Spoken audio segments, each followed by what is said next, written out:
As predicted, natural gas topped out here in the end of January, which actually marked the beginning of the massive crash that we've seen following. Volume delta has been crashing down, the RSI has been crashing below its moving average, and so to actually understand the underlying drivers of natural gas, today we're going to have a look at the most important fundamentals and also macroeconomics to understand whether the upside or downside potential is currently bigger here for natural gas. Let's first have a look at the supply and demand data. You do see that for 2025, consumption and production has been quite similar, the International Energy Agency says. And we've seen that being at around 4,268 billion cubic meters, which is quite balanced here in this case for 2025. And the prediction for what is about to happen to 2026 is also quite similar. We do see that increase here at consumption to 4,371 billion cubic meters, but we've also seen that production has actually increased here, the International Energy Agency says. And so that really shows you that supply and demand should not really move the needle in 2026. We do believe that supply and demand will stay quite balanced because of this data.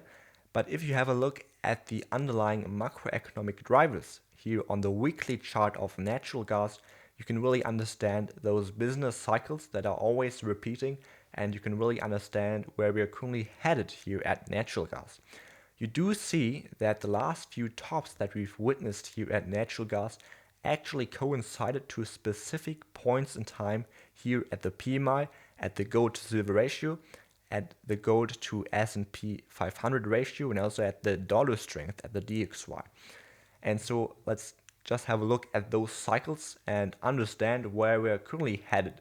You do see, for example, here previous to 2008, that this has been actually basically been a inflationary boom that we've seen. The PMI has weakened. The gold to silver ratio reversed here. We've seen gold actually start to outperform against the S&P, and we've also seen a reversal happening here at the DXY. And so eventually after the crash occurred, we have obviously natural gas we've seen obviously natural gas have this massive crash here. We've also seen the PMI obviously crash down as the economic activity in the US obviously also slowed down. We've seen this reversal here at the gold to silver ratio, and also that gold did not only outperform silver, therefore we've seen that outperformance here and this rising gold to silver ratio, but we've also seen that gold actually outperformed the S&P 500 even before this reversal happened here at the gold to silver ratio. And you've also seen that reversal happening to the DXY because obviously you've seen a deflationary crash. The credit actually declined. We've seen the money supply decline.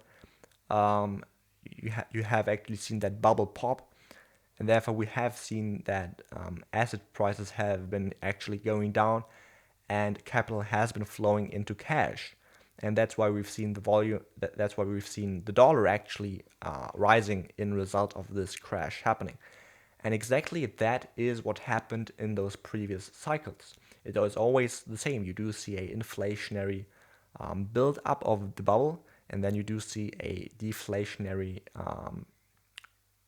crash happen.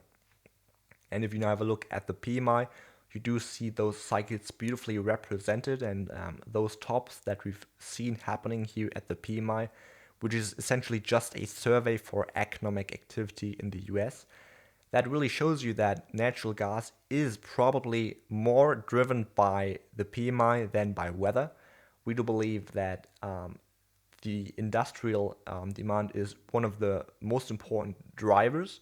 You do see that beautiful correlation here with the PMI, and this recent spike up that we've witnessed now here at the PMI obviously would suggest we do see this actually to go upwards here for natural gas, to see a bullish rally actually occur here for natural gas. But if you now have a look at those other indicators, you do see the similarities to what we've seen before those big tops here at natural gas, because you do not only see that reversal happening here at the gold to silver ratio from this weakening to this strengthening, which actually occurred all of those instances at all of those tops that we've marked here. We are currently also seeing that gold actually outperformed the S&P 500 for quite a while now. In fact, the top for the S&P 500 measured in gold has not been just recently, but in 2021.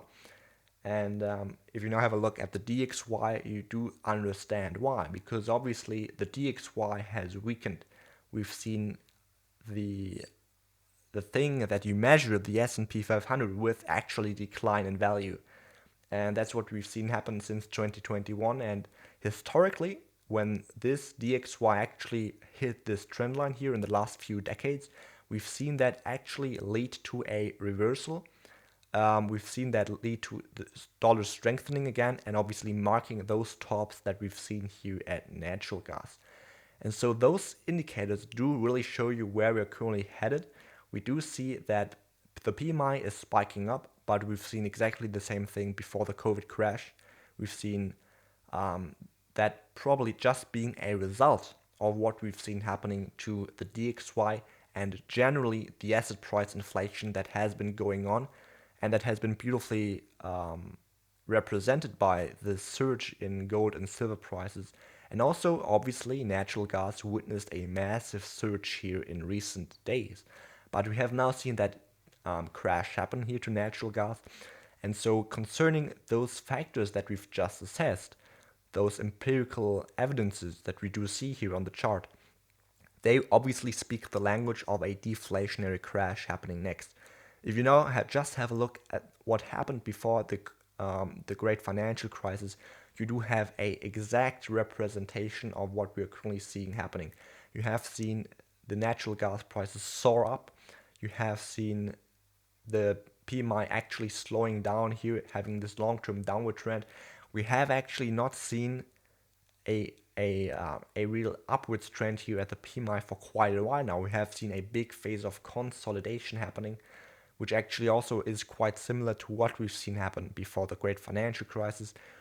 We're also seeing that reversal now at the gold to silver ratio, where gold is strengthening harder. We're seeing that gold is actually outperforming the S&P, and we're also seeing that the dollar is starting to consolidate and might not be able to weaken further.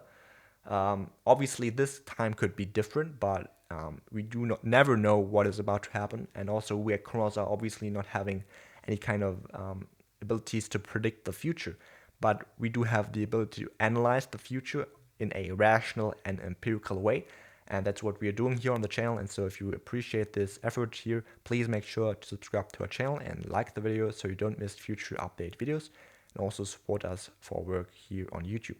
And also check out our Discord server, which is also linked down below. Always don't hesitate to comment if you have any questions or just want to give us your opinion. And so I hope this really cleared up the way why we're so conservative concerning natural gas right now. I think this is a really important topic to actually go through. And so yeah, we'll see how this actually turns out to the next videos. And so yeah, thanks for your support. See you the next time. Bye bye.